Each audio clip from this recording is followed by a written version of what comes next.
Come on, TV, give me some of that sweet, sweet pep. Oh, there goes Mr. Humbug. There goes Mr. Grimm. Back to, and again, there's Santa. He's been out here. Hey, what's he giving away? T-shirts? What's this? What's this? There's color everywhere. Yes!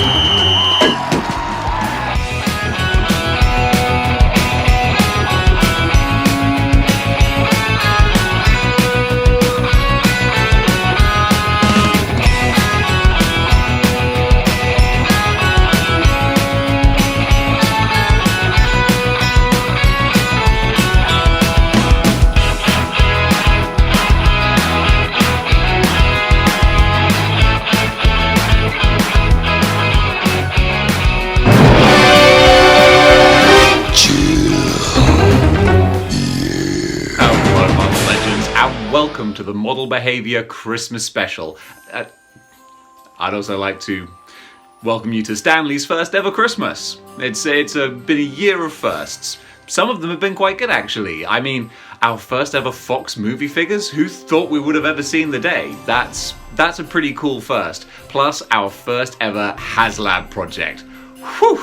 Can you believe that was announced, like, way back in the spring of this year? Like, that feels like a lifetime ago, but guys, we made it.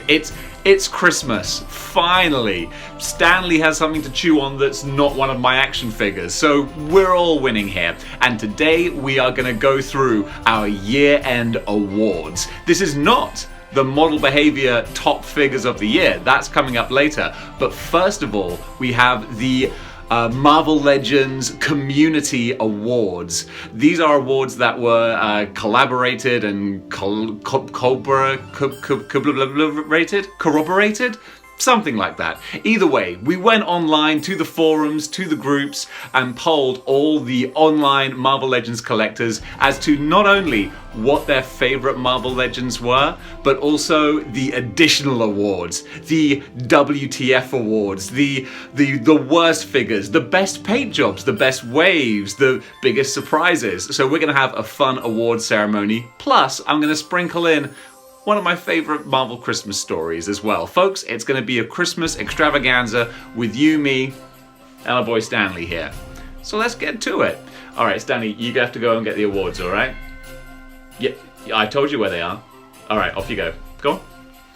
All right, so first of all, I want to tell you about my favorite Marvel Christmas story, which is an issue of Uncanny X-Men, specifically Uncanny X-Men 341.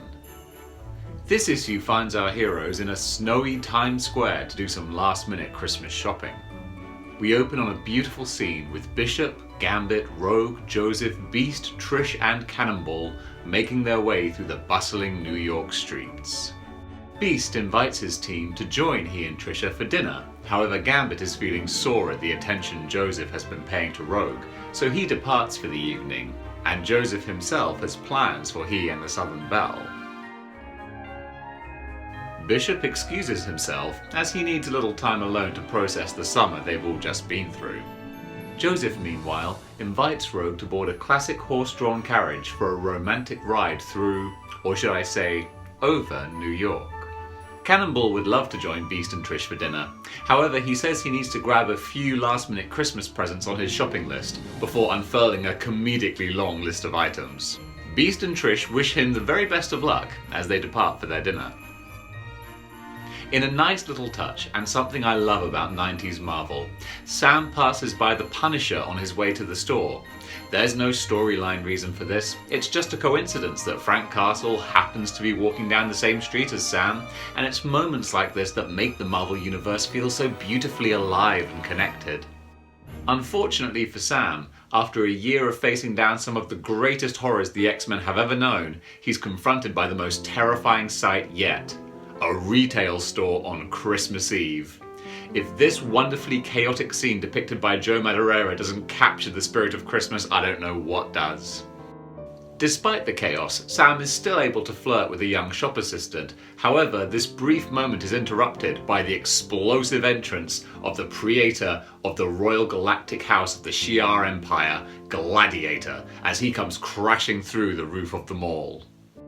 Meanwhile, in a break from the chaos, we see that Joseph has used his powers of magnetism to elevate the horse-drawn carriage above the skies of the city as he and Rogue enjoy a romantic moment amongst the stars. And in a nice touch, the carriage driver tells them that despite what papers say, he believes mutants deserve all the rights and happiness that regular folks do. And to end the scene with a fun moment of whimsy, we see an overworked businessman in his office screaming down the phone before he spies a flying horse-drawn carriage and decides it's time to go home for Christmas. In a break from the festive cheer, we return to Cannonball and Gladiator, involved in a battle across the rooftops of New York. The Shi'ar general is arrogantly mocking and goading the young mutant, who's trying his best to subdue his far more powerful foe. Back in a more peaceful setting, we find Joseph and Rogue on a rooftop high above the city as he tells her that he has a gift for her. With a wave of his hand, Joseph reconstructs metallic fibers and energy above them, which acts as a shield to negate Rogue's mutant powers, and with the gentlest of kiss on her forehead, he wishes her a Merry Christmas. Rocketing us back to Earth, we find Cannonball suffering a beating at the hands of the inhumanly strong Gladiator. As the Shi'ar general is about to land his final blow, Sam recalls a theory the X-Men have about his adversary. Believing that Gladiator's strength is fueled by his confidence, Sam puts all his energy into his force field and allows Gladiator to land his most devastating blow. When the dust settles, he sees that Sam is unscathed by this, and the warrior's confidence vanishes, and as it does, Sam is able to land a crushing knockout to the suddenly vulnerable warrior. As Sam steadies himself, his fellow X-Men converge on the scene. Gladiator explains that he did not come to attack the X-Men, and in fact came to recruit them, and with the snap of his fingers, the team is teleported to the far ends of the galaxy, leaving only Sam still in New York, and hopefully able to fulfill the remainder of his Christmas list. And that is my favourite Marvel Christmas story. For me personally, since it came out in the mid-90s, that's just full of nostalgia for me. It takes me back to my Christmases.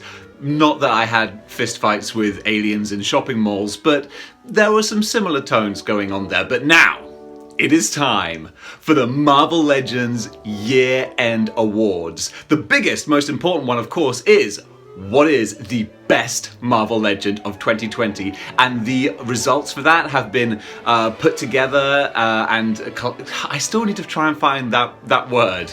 Correlated? That's not it. But either way, they've been added up by a great friend of mine, Jamie, who is on Marvel Legends UK and Marvel Legends Community UK. He went out, he put the question out. Keep rolling. He went out and he put the question out to the public. Give me your top 5 Marvel Legends. And you know, number 5 would get 1 point, number 4 would get 2, number 3 would get 3, number 4...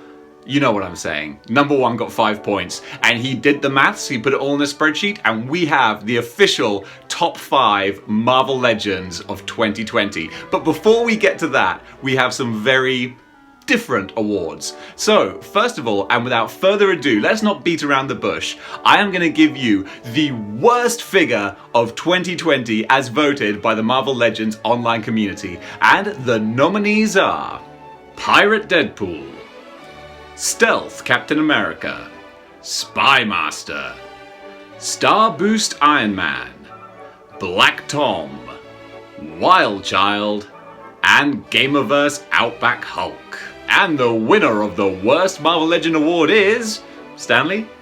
Thank you. Pirate Deadpool. Congratulations, Pirate Deadpool. You are truly terrible. Our next award is for cheapest marketing tactic, and the nominees are Hasbro including unwanted Gamerverse figures, Great Bath, Bad Wave, Many Deadpools, including Jeff the Land Shark with a character that has nothing to do with him, and repainting the Gamerverse figures rather than giving us the extra Avengers. And the award goes to the Gamerverse figures, repainted Captain America and Iron Man that no one wanted, rather than actually making Thor and Black Widow and any other figures from the Gamerverse, which actually technically I still think nobody wanted. Our next award is the biggest letdown figure of 2020, and the nominees are Mach 1, Phage, Negasonic Teenage Warhead, the Nimrod 3-pack, and the fact that Hasbro are still using the Pizza Spider-Man mold. And the award goes to Mach 1! The next award is for the biggest get hype moment. This was the... Yes, I know, it's exciting. This is the award for the moment, figure, or the announcement that gave people online the biggest reason to get excited. And the nominees are Retro Doom and the implication that there might be a Fantastic Four wave next year, Movie Venom, the announcement of the House of X Powers of X wave, the HasLab Sentinel, Fox movie figures, and the announcement of the Villains wave. And the award goes to, of course, the HasLab Sentinel. The next award is for Best Wave, and 2020 has seen some amazing waves, haven't they? They really have. So, the question is, which one is best? Well, let's find out. The nominees are The Age of Apocalypse, the Hellfire Club box set, the Retro Spider-Man wave, the Fox movie wave, and the Super Skrull wave.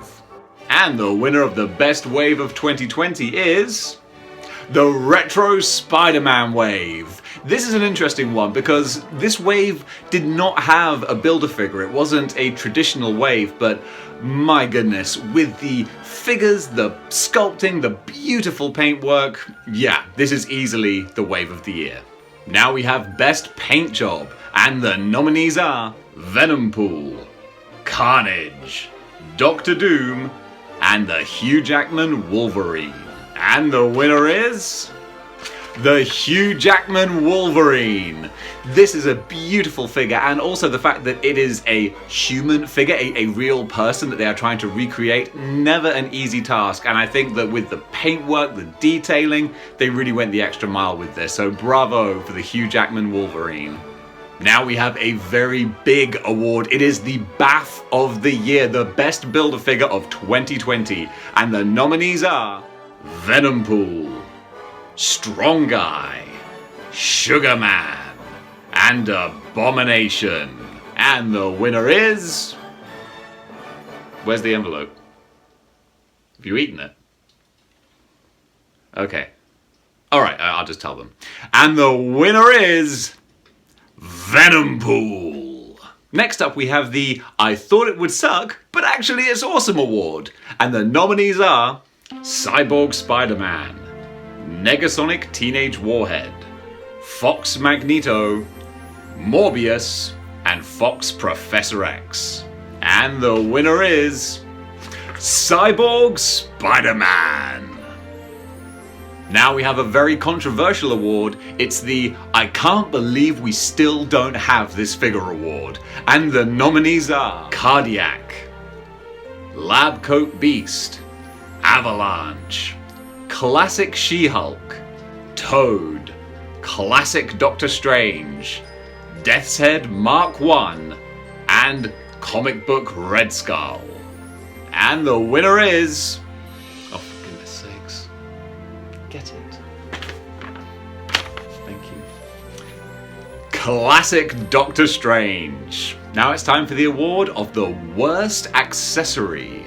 And the nominees are Retro Peter Parker's glasses, Spider-Man's web line, the fact that there is no Falcon accessory of Red Wing, Negative Zone pizza, badly painted pistols, and Pyro's flame effects. And the winner is Pyro's flame effects. Our next award is the WTF Award. This is the award for the event, announcement, or issue that made all Marvel Legends collectors around the world go, WTF? And the nominees are the Sentinel being announced with one tentacle, repainting the Gamerverse figures, a dusty movie Deadpool, MODOK being priced at £50, no wall crawling hands for Retro Spider-Man, and the announcement of Frogman. And the winner is MODOK being priced at £50. One of us is going to have to quit meals. I mean, not every meal, just like 1 or 2 a day. It's going to be me, isn't it? Yeah, it's going to be me. And our final award is for our biggest hope for 2021. And the nominees are a new Red Daredevil, a retro Fantastic Four wave, another Age of Apocalypse wave, a Marvel Zombies wave, or the figures to finish X-Force and X-Factor. And the winner is the hope of a new retro Fantastic Four wave, and honestly I can see why. That would be an amazing wave with probably some really cool baff as well, so that's very exciting. But now guys, speaking of exciting, it is time for me to give you the top 10 rundown of the official, because it's on this show, which makes it official top 10 Marvel Legends of 2020. As put together, I still can't think of what the word is, by my good friend Jamie. This is from all people around the internet, voted for by you guys, and the rundown begins right now with number 10. Let's take a look. In at number 10, we have the Hellfire Club Emma Frost. At number 9, it's the Venompool Build-A-Figure. In at number 8, it's the Retro Kingpin. Number 7, we have Movie Deadpool. In at number 6, we have the Sony movie Venom. And kicking off our top 5, we have in 5th place, Nimrod. At number 4, we have Storm. Number 3 is the Super Skrull Wave Doctor Doom. Number 2 is the Retro Spider-Man. And coming in at number 1, the best Marvel Legend of 2020 is Strong Guy. Yes, thank you very much. Strong Guy from the Strong Guy, funnily enough, Build-A-Figure wave. I'm not gonna lie, I was really surprised that this guy won out over all the Marvel Legends released in 2020. The one who garnered the most points was Strong Guy. And look, that's what I love about these kinds of votes, is that you never know what it's going to be. I thought Venompool was going to take it, or maybe Doctor Doom, but the numbers don't lie, and Strong Guy is the 2020 best Marvel Legend. And you know what? I'm going to do a little unboxing review of this guy, because I just started collecting X-Factor and X-Force, because I thought, why not end the year with a bang? So luckily enough, I have officially the best Marvel Legend of 2020 in my collection. Guys, thank you so much for joining me here on this ridiculous journey that we've all been on through 2020. I never thought that at the end of this year I would be doing a Christmas special for my Marvel Legends YouTube channel, and that I would have a Clangloid here as well to keep me company. And most importantly, I've managed to maintain all my sanity and marbles throughout this bonkers year. I didn't think it was going to happen, did you? No, neither one of us did. But folks, I couldn't have done it without you. I'm going to get sentimental now, so just... I couldn't have actually enjoyed this year a fraction as much as I did if I wasn't doing this show and getting the chance to interact and talk and chat with all the people who watch this ridiculous channel and have been a part of this community that we've built. So guys, this is for you. A big thank you for your support all throughout the year for Model Behaviour. I've had an absolute blast doing this show, and I have no idea what 2021 is going to have in store, but if there is any way and means that I can keep doing this show in any way or format, I will absolutely keep doing it, because this is an absolute highlight. So guys, thank you for being amazing. Keep up all of the great work that you do with supporting the community, enjoying the hobby we have. Those of you who are photographers, who are on Instagram, keep doing what you do. Of course, I'm going to be including a data blast at the end of this with some amazing Instagram finds. Check out the names of the creators and go give them a follow. More importantly though, guys, have an amazing and happy Christmas, a safe new year, and I look forward to seeing all of you very soon. Until then, keep displaying model behavior.